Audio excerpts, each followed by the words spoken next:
Good morning mga Karins. Kay sir yung Hyundai Tsunami change oil 6 liters na dynamic synthetic.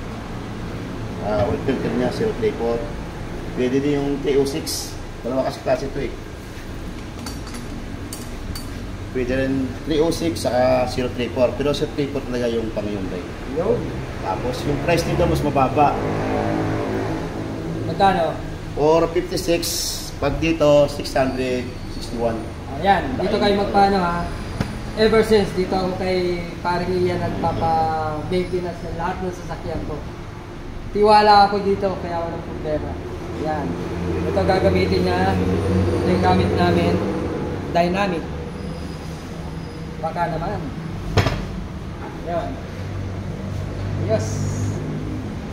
Ayan ang gamit ko. Oil filter. At ang matagal ko nang ginagamit na PTT Dynamic synthetic yan. Ayan. Matagal ko nang gamit yan sa Hyundai ko. Lahat ng Hyundai unit ko and even yung Nissan yan ang gamit. Okay naman. Wala naman akong magiging